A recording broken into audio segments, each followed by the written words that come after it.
Hello, everyone. Welcome to another episode of the 411 Ground and Pound MMA podcast. We are your weekly look into the wide, wacky, wonderful world of mixed martial arts. My name is Robert Winfree, and I'm your host.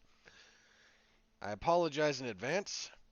I'm just barely getting over a cold, so if I sound a little bit off or I rush through this episode a little bit, it's down to elements of my physical health, and I hope you won't judge me too harshly for it.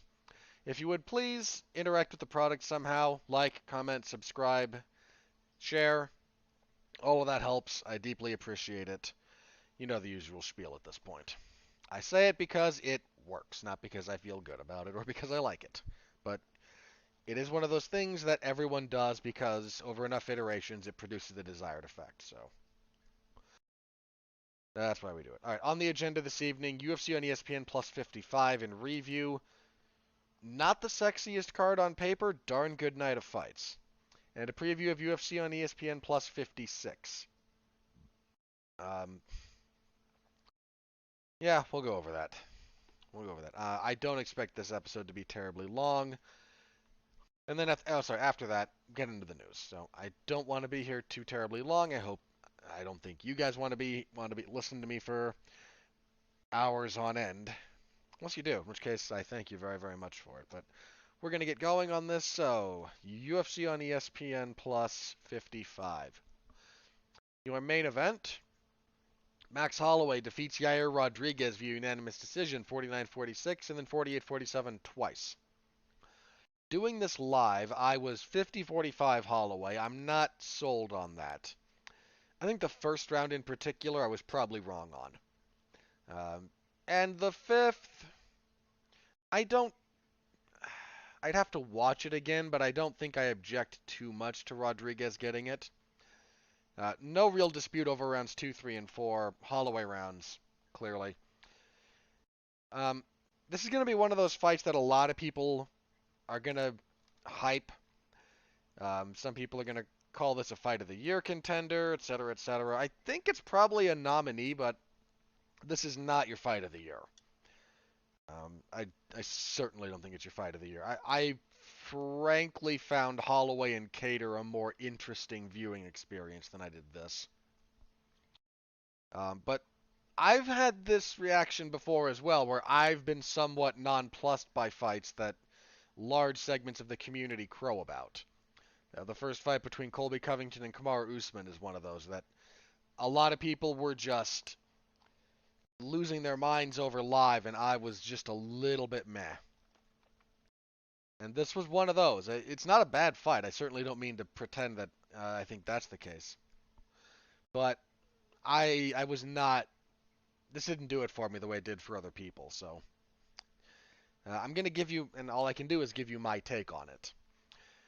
Um, as for the fight itself, I want to give Yair Rodriguez some credit. For a guy coming in on a layoff of 2 years, to go in there with Max Holloway and perform as admirably as he did is admirable.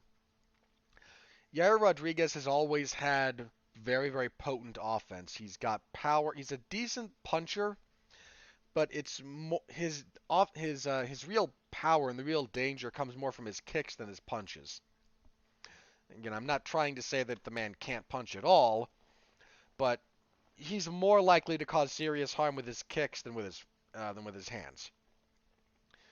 And he did a number on Max Holloway's legs in this fight. The first couple of rounds, he was chopping at Holloway's lead leg with calf kicks. Max did not do a great job of addressing that. He started getting once we got like back half of the second round into the third, he started finding an answer to it. Partially, Rodriguez just started getting away from it. I think he viewed the calf kick as something to set up other attacks, and then when he went to those other attacks, he stopped going back to it. I might be mistaken about his mentality there, but that's kind of how I read it. Um, Holloway also started pressuring him after the kicks more and more. It's something he started earlier in the second round. If he took a kick, he was coming back with a couple of punches. Uh, so it kind of dissuaded Rodriguez from kicking in that respect. Both men did a lot of stance switching. This is something Rodriguez tries to use against his opponents. I think the fact that Max is so comfortable from both stances caused him problems in that respect. Uh, Rodriguez's upper body movement, some of his defense was pretty good. I thought he did a very good job, all things considered, of staying off the fence. He got stuck there a few times, but was pretty good about finding a few ways to weave his upper body and then circle away from it. He didn't want to get pinned there for a long time, for obvious reasons, because if Max Holloway gets you back there, well, you're in for a world of hurt.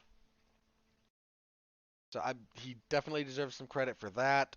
His ability to weave, especially as the fight wore on, he started going to elbow strikes more often. And his ability to weave that into more traditional boxing movements and combinations and whatnot, very solid stuff. Max gave him props for that after the fight as well. I think the big takeaway I had from this from Rodriguez, I want to talk about Max separately in a second. And I know he won, and I'm definitely going to give the man his due. But I think Rodriguez has a couple of flaws that really need to be addressed. Um, One, his defense is not as porous as you might think. Um, his footwork, especially, as I mentioned, it's kind of come up a fair bit recently. So that's a definite positive direction for his skill set. He's not the best defensive wrestler. Now, he's okay at it, but I think more troubling is if he gets taken down, there's not a lot of urgency for him to get back up. We saw this this has been kind of the book on him for a while. Frankie Edgar famously took him down with relative ease and just smashed him with elbows. Max Holloway went to the wrestling in this fight. I think it was a smart adaptation on his part. Once he kind of got Yair thinking only about striking, he would throw in some kind of knee taps or straight double legs when he could time them. And every time he got Rodriguez down, uh, Rodriguez's guard, it's not that it's not active, but he's a little bit reliant on a couple of tricks. If he can up kick you, he's got powerful up kicks, and he landed a few of those, but Max Holloway has a chin made of granite. But he's a little bit reliant on kind of exploding up for a triangle. He doesn't do a lot of position-to-position work. He had a really nice sweep in, I think it was the 5th round. Hit a half guard sweep that was really nice. So credit there. But uh, if your guard's not killer and not active, and I think Rodriguez isn't really either of those things, it really is kind of incumbent upon you to put a lot of effort into trying to get up, to force that as quickly as possible unless you're going to be content to lose the round. And I think that kind of really cost him here. In the second round, I think it was the second, forgive me, but Max passed to full mount basically at one point. Spent a lot of time riding between full mount and back mount, and as another credit to Rodriguez, plenty of other pardon me, I'm getting over a cold. Plenty of other people would have been just doomed in that spot. Plenty of better grapplers than Rodriguez have been doomed in that spot, to be quite candid. So I think he deserves some credit for that, but he's way too accommodating of bottom position, and I think that's a real problem, especially if he wants to fight, for the belt. Uh, I'm not saying he couldn't have a fighting chance against Alexander Volkanovski. He's dangerous. Yair Rodriguez is a very dangerous fighter. But Volkanovski does such a great job of diffusing your offense, and Rodriguez is so... And he's very sharp with it, but he's also... If he's not going full on unconventional, he's a little bit... I can see how you can diffuse him. And Volkanovski, I think, would wrestle him a lot more than Max Holloway did. Rodriguez has a little bit of the same problem that a lot of fighters have this, so this is not just me picking at him. He doesn't like wrestling, and that's okay. It's very labor intensive, but I think that's kind of why he doesn't care for it. It constantly stresses his gas tank in ways that he doesn't want to deal with, and I don't think is really sustainable for him over a 5-round fight. If you look at his fights that have gone the distance over 5 rounds, both here and then that frankly bizarre, borderline terrible fight with Alex Caceres a few years ago, they're almost entirely striking exchanges. That he can do. I think that he has a sorry, the Korean Zombie fight too. That went into the fifth. Uh, he drops off after the first couple of rounds. I think that's just a little bit how he goes, but he doesn't completely crater. I think by the time he hits the third-ish round, he starts to kind of find a more sustainable pace, and he kind of is able to ride out the fight from there. Uh, as long as it's predominantly striking. I think the times you saw him really struggling with his gas tank in this fight were when he had to grapple. And I think it's why he doesn't do a tremendous amount of trying to get up unless he's unless he's really able to get a good position right away as a result of wall walking or you botching your control position as you get him down. He's not.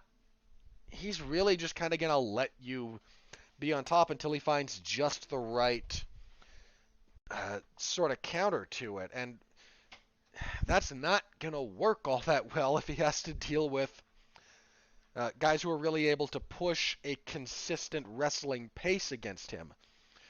He looked pretty well tired after I think it was the third round. And Max Holloway forced a fair bit of grappling in the second and third rounds, and it really sorry. It really did look like he was fading.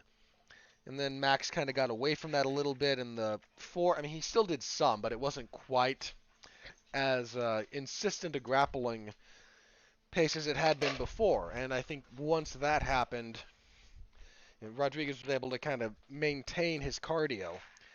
So I think that's something he's got to address. I've been a little bit down on Rodriguez for a lot of his career. Haven't quite seen what other people have seen. I think the UFC, I stand by this. The UFC match made him very carefully in most respects. I mean, they gave the man 5 rounds against Alex Caceres. Granted, they came to a smaller market when they did so, but it was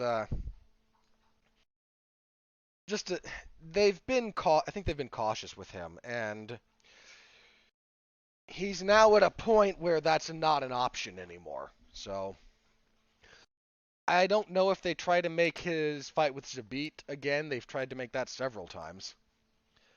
But they might try to do so again here. I think he's absolutely capable of fighting at the elite level. And on the right night, he might become champion depending on who he's against across the cage from. So one of the one of the few cases where, despite the loss, I think Rodriguez's stock went up. I'm not a big believer in that most of the time, but I think here it did. So let's talk about Max Holloway next. Max Holloway became, with this fight, the first man to land 3,000, I think it was 3,000 significant strikes or 3,000 total strikes, one or the other, in the UFC. Max kind of needed the win here if he wanted to stay in the title picture. I think there's a few caveats that go into this performance, though. I don't think he's going to get the next featherweight title shot. I don't know who will. There's still a few other fights that could play out and some things that might... some other things we have to see where they fall before we can kind of make a real serious judgment about that. But I don't know that there's a big appetite for a third fight between Holloway and Volkanovski. And frankly, this performance out of Max... I mean, the man won. So, and, you know, didn't quite turn in a historic beating like he gave to Calvin Kattar, but clearly won the fight against a dangerous top contender. He's still very much an elite level featherweight. Here's the problem, and I think this needs to be acknowledged. Max Holloway, this might have just been the matchup here, so I don't want to get too, I don't want to be, I don't want what I'm about to say to seem like it's an immediate doom and gloom. But I think the end for Max Holloway might be a bit closer than we think. Not saying the next fight, not even saying the next year. But Max Holloway has, in addition to leading the UFC in all-time like strikes landed, and by he's not quite double digit of the two guys in like second and third place for all-time strikes landed, but he's close. In fact, if he has another couple of fights, he'll probably get there. Like that's just what he does. But he also absorbs a lot of strikes. He has one of the higher end strikes absorbed per minute. I think he's around 5. And he gets away with it because he's landing more and he's keeping the pressure on his opponent, and his chin and his pain tolerance are darn near superhuman. But that is a finite resource, and that needs to be acknowledged. As I said, I am not calling on the man to retire. I am not saying that his next fight he's going to start getting knocked out. I'm not saying any of that. But I am saying that Max Holloway debuted in the UFC in 2012, February of 12. So he's almost at his 10-year anniversary with the UFC. And I have seen every one of his UFC fights. His career, from when he stepped in on short notice to fight Dustin Poirier in 2012, and he gave Poirier trouble on the feet. Poirier got him down and finished him with a mounted triangle armbar. Beautiful submission from Poirier. But Max Holloway did jump off the page right away. Like, you watched that guy fight, and even though he lost, like, there's something here. I've seen his entire UFC career. And it has been a joy. It really has. I certainly am not trying to usher him out the door. I am saying we're coming up on 10 years in the UFC. That's a long time. This is a man who uses a very attrition-based style of fighting. And this is a man who has absorbed a lot of strikes and has spent a lot of time in the cage.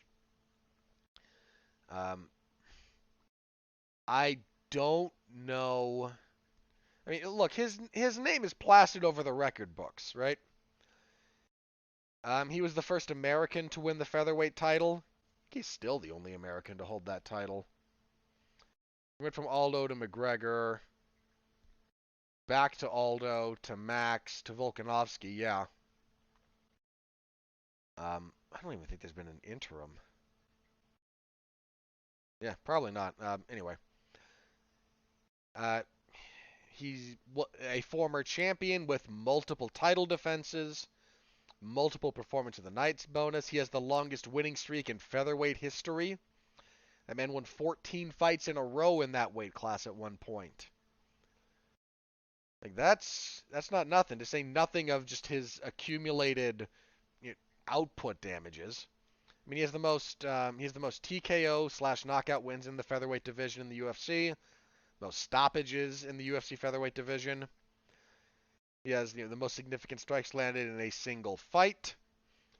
Most significant strikes attempted in a UFC fight. Both those versus Calvin Kattar. Most significant strikes landed all time in UFC history. Like, this man's accomplishments are the stuff of legend. I don't say that lightly, and I absolutely mean it. Which is why I say the following with not a sense of immediacy, but something that I think we all need to pay attention to. That is adding up. And that adds up on anybody. And I think he might be slowing down just a hair.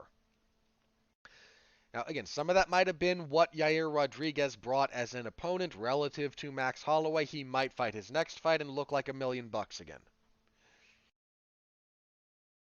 But it does need to be said that a guy with almost, and he's coming up on his 30th, his next fight will be his 30th professional fight, in the UFC for 10 years, and of his, let's assume he has one more fight, so let's assume 30. 27 26 of his 30 fights will have been in the UFC. He came into the UFC at 4-0. You just fight that long in the UFC with his style against the consistently high level of... I could run down the list of guys this guy's fought. I think I did last week. I'm not going to go over it again.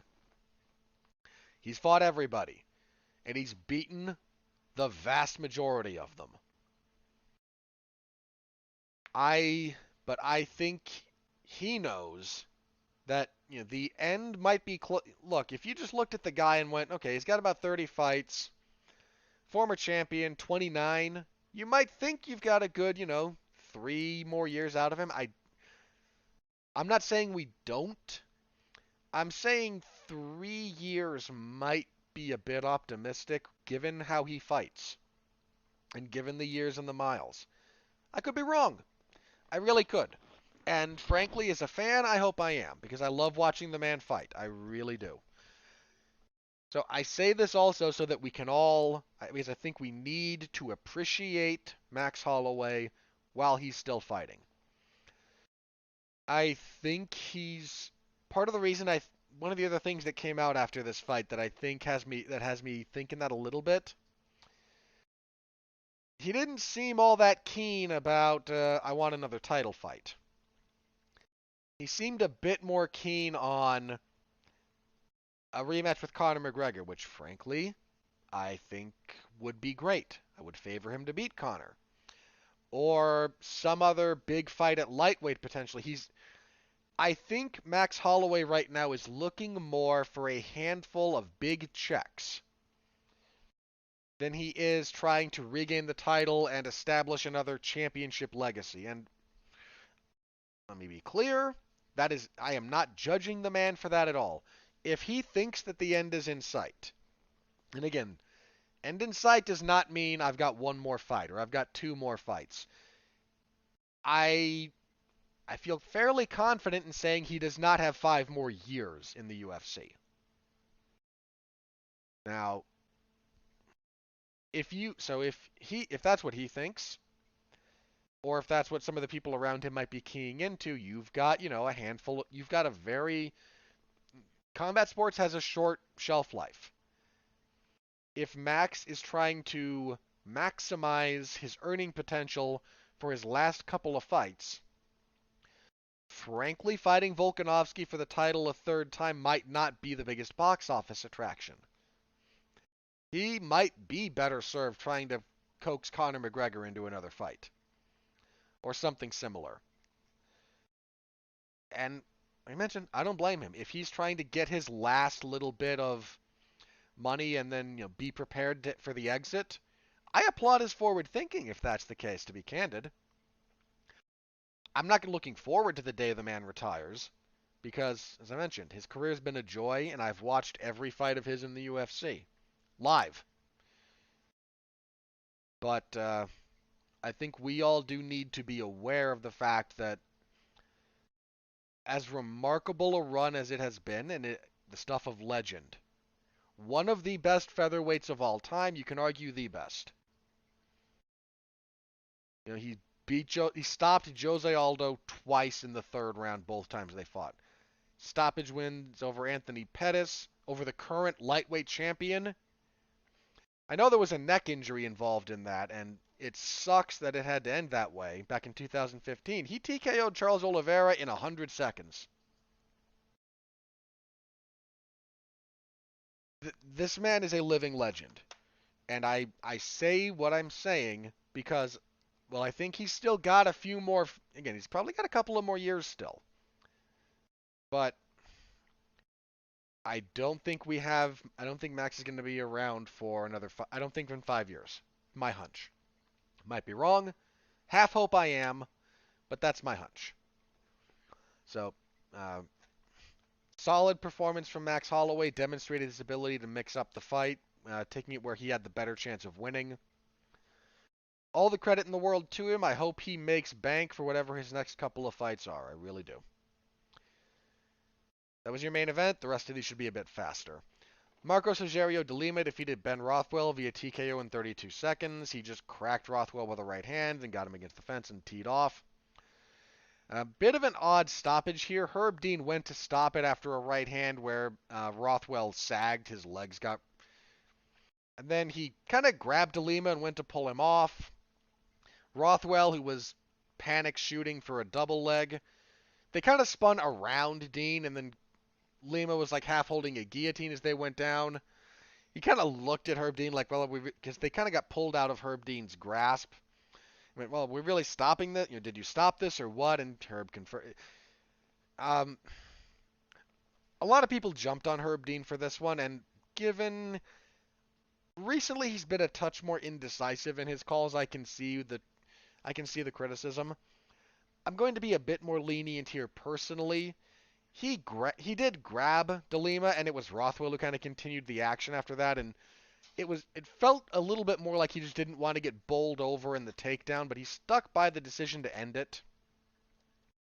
So, again, a little bit of an odd situation that came out here, and with Herb's track record, which is generally positive, but I think lately might be trending a bit more negative.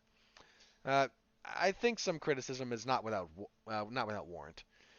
Felicia Spencer defeated Leah Letson via TKO 4:25 of the third round. Felicia Spencer did a decent, kind of like Randy Couture, Cain Velasquez impression. Pushed Letson into the fence, never let her off there, kind of worked short punches to the body and head, elbows, knee strikes. Got her down once or twice, worked from top position. Finish came when she basically got to full mount. It was 3/4 mount, technically, against the fence and just landed enough shots to warrant the stoppage. Look, women's featherweight is barely a division. Leah Letson was coming off of a significant layoff. Yeah, I mean, not a whole lot there. Let's see. Chaos Williams defeated Miguel Baeza via TKO punches 102 of the third. I still have a lot of belief in the upside of Miguel Baeza, but between his last loss and this one, he's got some stuff to sort out. I mean, look, his last fight, he took a step up in competition against Santiago Ponzinibbio, who's been a top 15, if not top 10 guy for quite some time. And he gave him a good fight, but it faded down the stretch and he ultimately lost. Chaos Williams is not Santiago Ponzinibbio. I don't mean that unkindly. Baeza has some pretty serious retooling to do. He looked a touch gun-shy, and his defense might be a bit looser than we thought. Williams, dude's a heavy hitter. Was a good finishing sequence. Let's see. At bantamweight, Song Yadong defeated Julio Arce via TKO head kick and punches 135 of the second.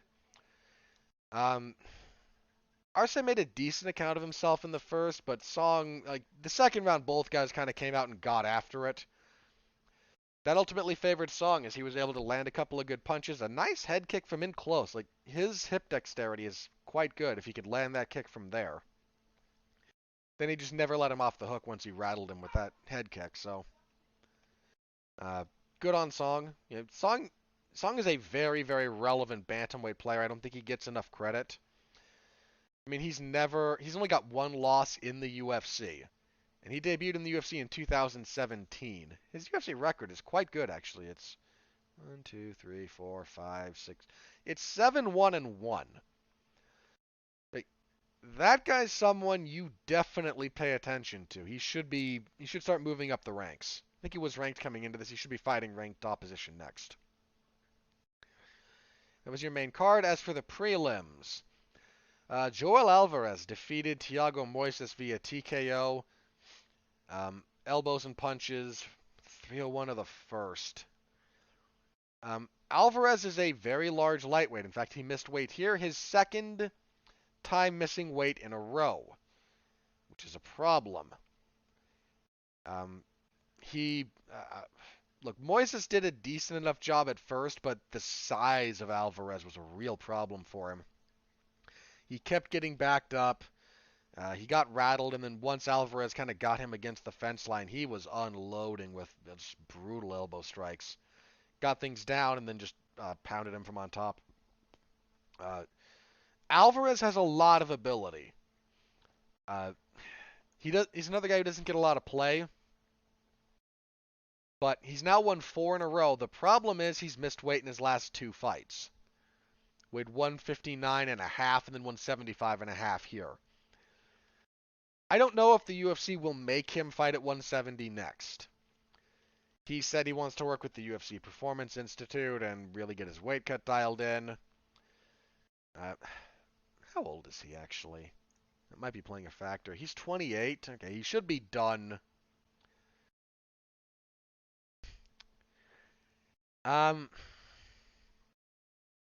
So, point being, I don't know if they'll make him fight at welterweight next. I would. He's a big guy. He's like 6'3". Yeah, he's 6'3". He wouldn't be out of his depth at welterweight physically. So they might make him take at least one fight at welterweight. Again, you miss weight twice in a row, that's a pretty bad indicator. We'll have to wait and see on that, but if he is able to stay at lightweight, watch out for that guy. He's really good. Women's flyweight, Andrea Lee defeated Cynthia Calvillo via TKO corner stoppage between rounds 2 and 3. Good on Calvillo's corner for doing so. The first round I gave to Lee, but it was a little bit competitive. The second round was not. Andrea Lee started really punishing Calvillo with longer range strikes, especially front kicks to the body. She hurt Calvillo to the body visibly a couple of times. Calvillo just didn't have an answer for the footwork, didn't really have a way to consistently close distance to get takedowns, and if she couldn't do that, I think she got one, but Lee was very, very diligent about immediately getting back up and separating and getting back to the kickboxing. Solid win for Andrea Lee. I've mentioned before, she was on the wrong end of a couple of split decisions that I thought she won, both to Joanne Calderwood and Lauren Murphy. The Roxanne Modafferi fight, no question, she lost that one. But I thought she kind of got hosed by the judges against Calderwood and Murphy there, so she's a legitimate flyweight. Would she beat Valentina? Probably not. Is she better than her record or her ranking coming into this would indicate to you? Absolutely. So, good win for her. We'll see what comes up next. She might get a title shot just because that division is what it is. Featherweight, Sean Woodson defeated Colin Anglin via TKO body shots, baby. 4:30 of the first. Sean Woodson is an enormous featherweight. He's 6'2". With like a 78-inch reach and longer limbs. I don't know how the man makes 145, but he does. He kept Anglin at distance. He sniped him with long-range strikes. He dug to the body, hurt him to the body badly more than once. Let this fight be a little bit of a learning experience for any of you out there. If you hurt someone to the body, you have time. You've got about 10 seconds. You don't need to go nuts. Draw the hands, go back to the head, draw their hands up, then go back to the body. You don't have to... The clock is ticking. There should be a degree of urgency, but it should not be frantic. That's the beauty of body shots. They linger. You can build to them, get them to a breaking point, build back to them. So you don't have to go nuts. You can still be methodical about it, and he was, and he got a good stoppage. Courtney Casey defeated Liana Jojua via unanimous decision, 30-27 across the boards. Worst fight of the night. I think Jojua missed weight for this, yeah. Not a whole lot here. Rafael Alves defeated Mark Jacasey via guillotine choke, 148 of the first. Despite being Brazilian, I think he prefers Rafael Alves. Solid performance out of him. He hurt Jacasey with strikes. Hit a really nice right hand, actually. Jacasey started panic wrestling, got caught in a guillotine. Dunzo. Not a bad fight. The bloom is pretty well and truly off the rose for Jacasey at this point. I'm not calling for the man's job or anything, but when he debuted, the UFC pretty clearly had aspirations for him that he has not lived up to. And kicking off the main card, the prelims, sorry, Daun Jung defeated Kennedy Zechiku via knockout. Elbow strikes, baby. 3:04 of the first. These two kind of stood in front of each other for a lot of this, and were just kind of swinging bombs. And Jung, after the fact, said that was part of his game plan. He wanted to throw blows into the guard of Zechiku to weaken his shoulders and his arms. Then he could go to, once your guard is weakened a little bit, he could go to different weapons and then go through it. The elbow strikes do that quite nicely, as it turns out. He wobbled Zechiku with a bit of a right hand / elbow. The fact that I think this only worked because they were in opposite stances. That just kind of gave the punch a bit of a nice lane to go down. Once he had him hurt, he backed him into the fence, got close enough, and just elbows from hell. You could see Zechiku try to get his guard up, but your guard is a nice thing to have. You definitely want it up. But you do have to have resistance there. Otherwise, you're just... I heard somebody put it this way, and I forget who. Might have been Boss Rutan. But if your guard is right against your head, and you're still getting hit full force, all you've done is basically put a focus mitt. Take a focus mitt, tape it to your head, and then say, go ahead, kick me in the head. No, you're not going to do that. Your guard needs to be strong, and it needs to be separated from your body to help diffuse energy. Once you've had to block a bunch of blows and your shoulders and your arms get a little bit tired, your guard gets a little bit weak.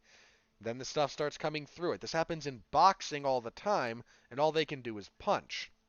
And I don't say that dismissively.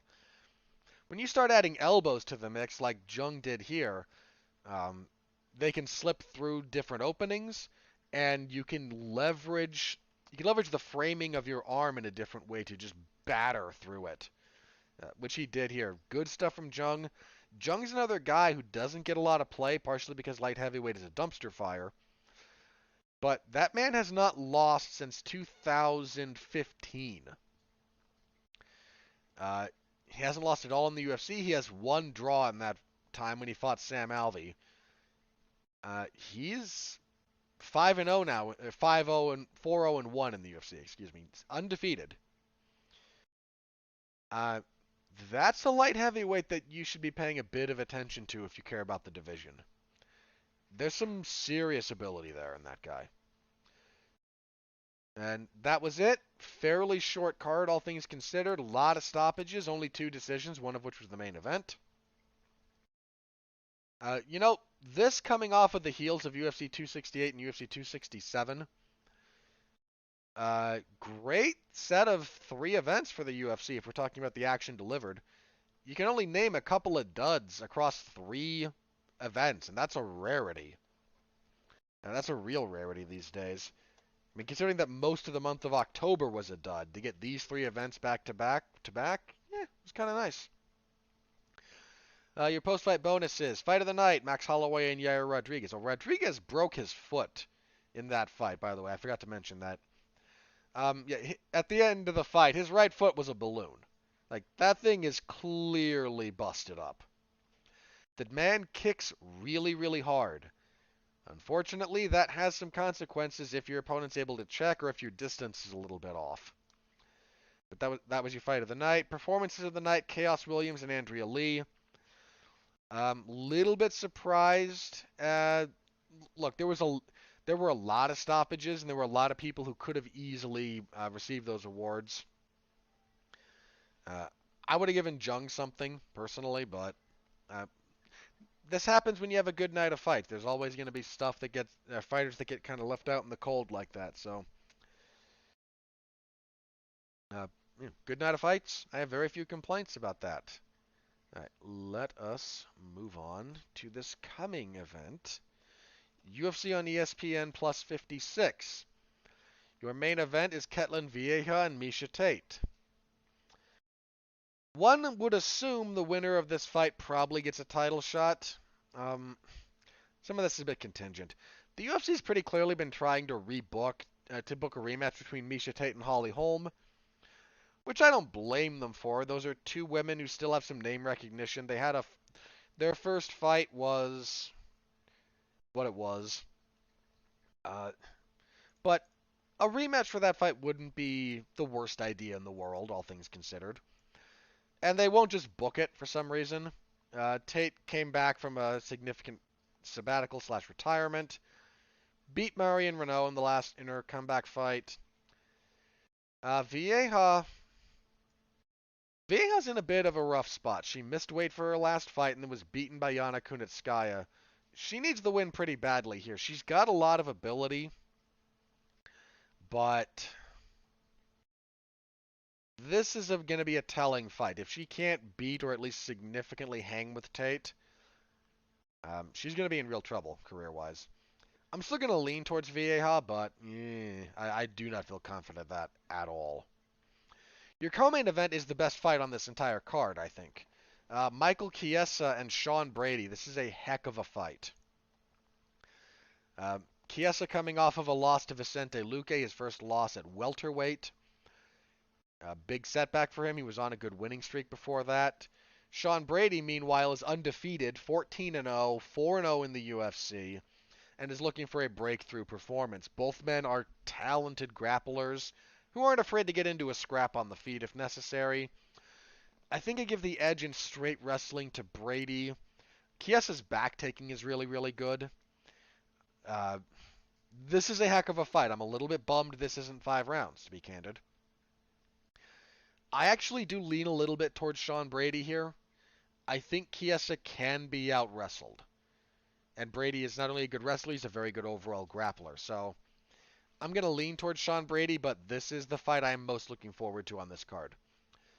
I am, however, looking forward to the next fight. Bantamweight fight between, I think he goes by Ronnie Yaya now. He's going back and forth, whether it's Hani or Ronnie. I think lately it's been Ronnie Yaya.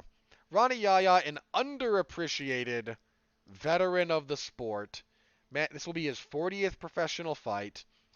He moved to the UFC when the UFC absorbed the WEC in 2011. Debuted beating Mike Brown. This is a guy who's just been in the trenches for a long time.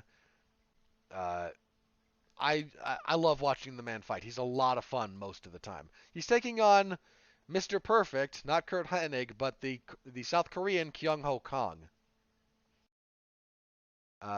Kong is a fairly notable prospect at bantamweight himself. His UFC record is quite good. I thought he beat Alex Caceres in their first fight, his debut fight.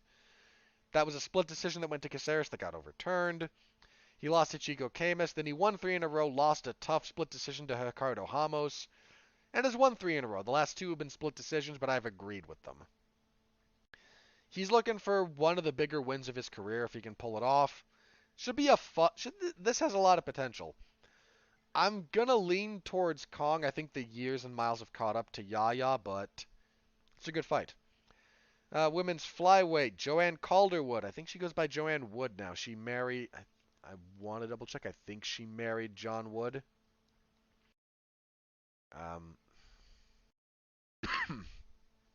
Pardon me. I think so. We'll double check that on Fight Night. So if I'm incorrect, I apologize. But she's coming off of a split decision loss to Lauren Murphy. She absolutely should have won that fight. I really disagreed with that decision. I thought that was cluckified. She's trying to get back into the title picture. On the other side, you have Tyler Santos. Santos on a 3-fight winning streak, 3-1 in the UFC. I'm going to lean towards Calderwood, but Santos is no joke. And kicking off the main card, Davey Grant will fight Adrian Yanez. This is a surprisingly good fight. Grant just had a 3-fight winning streak snapped by Marlon Vera, who has kind of really come into his own. Yanez, on the other hand, on a long winning streak, including being 3-0 in the UFC, all of them finishes. My inclination here is Yanez. I'm a pretty big believer in his abilities. But Davey Grant is not going to be an easy fight. This is a pretty legitimate step up for Yanez. who's been fighting. I don't mean this unkindly to these gentlemen either. He's been fighting a little bit further down in the ranks. Guys like Victor Rodriguez, Gustavo Lopez, and Randy Costa.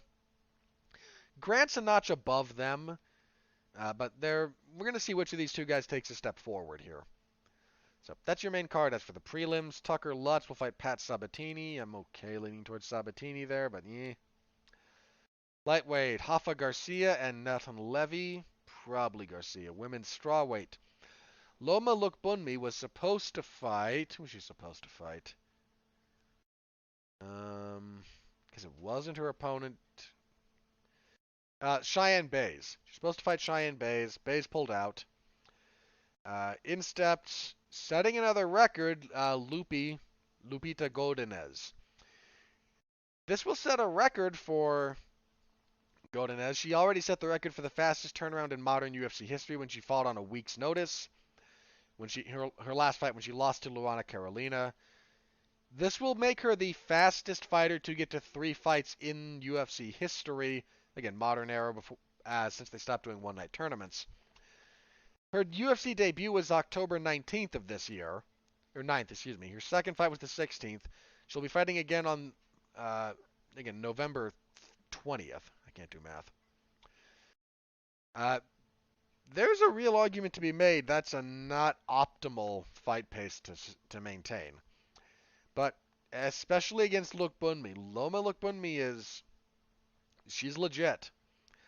That could be a really rough night for Godinez. In fact, I'm gonna pick Lukbunmi for whatever that's worth. Lightweight, Faz Ziam will fight Terrence McKinney. I'm okay picking Ziam here. He's won his last couple of fights. He beat Jamie Malarkey and Luigi Vendramini. That's not a gimme though. McKinney's no joke. Flyweight, Cody Durden and Orichi Long. I'm okay picking Orichi Long here. That could be a decent enough fight. Featherweight, Sean Soriano and Shaylin Nurdanbeke. I think I'm going to go with Soriano here. Soriano actually, no, I'm not. Soriano went 0-3 his first stint in the UFC, fought his way back to it, lost immediately to Christos Giagos. I'm going to go with Nurdanbeke, but don't be surprised if that goes the other way. That's all I'm saying. And kicking everything off, a women's flyweight fight between Luana Pinheiro and Sam Hughes. Probably go with Hughes, but she's still kind of raw. So hopefully she can sort some of that out. But that's your card. Again, it's not a great card on paper, but there's some good stuff there. The main card in particular is surprisingly strong, all things considered. Chiesa and Brady's a darn good fight. Vieira and Tate's an acceptable main event. Grant and Yanez could be some fireworks, and Yaya and Kong has some potential. That's a bit of a sleeper fight. So this Saturday, November 20th, I will have coverage of that in the MMA Zone of 411mania.com. I do hope you will stop by and say hello. I always appreciate all the support you're able to give me. All right. Bits of news kind of floating out there. We had some fights made, some fights that fell through. Let's go with what fell through first. We'll just kind of dovetail all these together. Jorge Masvidal is out of the fight with Leon Edwards. Some undisclosed injury. This has paved the way for a lot of speculation that Masvidal and Colby Covington will wind up coaching the next season of The Ultimate Fighter. If I may bring back a staple of 90s slang about how little I care about that and how much it annoys me. Gag me with a spoon. A non-trivial chance none of you have heard that particular idiom, but it was real, it was used. I promise. I was alive during... I feel really old this week. You know, it occurs to me... So I saw this online. I can't unsee it. The 20th anniversary of the Fellowship of the Ring is coming up in December. I am old. There's just no getting around it. So the next 3 years are each is going to be a 20th anniversary of each of those movies. I saw those movies in theaters when they came out. I was in high school. I'm old. We also got made for, as far as fights go, Stephen Wonderboy Thompson and Bilal Muhammad. That's a good fight. If Wonderboy wins that, he might be able to make a case for a title shot. It's not the best case in the world, but it could be made. Now, that's also a pretty big step up for Bilal Muhammad, so I'm looking forward to that one. I think there was something else that we got some clarity on as far as a fight night goes. Double check real fast. Pardon me. Um, did we? Dang, I can't remember what it was. Oh, that's a bit vexing. Um, we didn't quite get a bout order for UFC 269, but I think they did. They did further confirm fights on that card. I think was what happened. With Masvidal and Edwards off of that card, we're probably gonna. We've got some good. That's a good card. I've mentioned that before. You've got Kai Kara France and Cody Garbrandt and Garbrandt's flyweight debut. Jeff Neal and Santiago Ponzinibbio, Dominic Cruz and Pedro Munoz. Oh, I remember. Related to this, Khamzat Chimaev has said that he's willing to step in and fight Leon Edwards if Edwards wants to remain on UFC 269. I don't know that Leon Edwards will take that fight. I don't know that the UFC will even make relevant offers to both parties. But that would be an astronomical test for Khamzat, and uh, frankly, if Chimaev were to let me clarify, if Chimaev blows through Leon Edwards, if this fight comes together, he might get the next title shot just because. So we'll pay attention to that and see if that fight particular comes together or what all might happen. But UFC 269 is still a very stacked card, despite losing Edwards and Masvidal. All right, I think that's everything. Let me check Twitter one final time, see if anything crazy is broken. All right, doesn't look like it, so let's do plugs and get out of here. Just before recording this, I recorded a Damn You Hollywood with Mark Radulich and Ronnie Adams. We discussed the two Netflix movies, Red Notice and Army of Thieves. Red Notice had its debut this weekend to a non-trivial amount of fanfare from the Netflix people. So if you're interested in our thoughts on those two movies, you can listen to that particular show over on the W2M network. Earlier this week, there was a Damn You Hollywood for the Eternals. If you want the thoughts of myself, Mark Radulich, Alexis Haina, and David Wright, we spent some time talking about that particular movie, the good, the bad, the ugly. This week, I was also part of the TV party for the Marvel Disney Plus series What If. That was hosted by Jesse Starcher, features myself and Alexis Haina. We kicked that show around a little bit. If you're so inclined, again, you can find all of that over on the W2M network. This week, no Damn You Hollywood, no major film release worth talking about.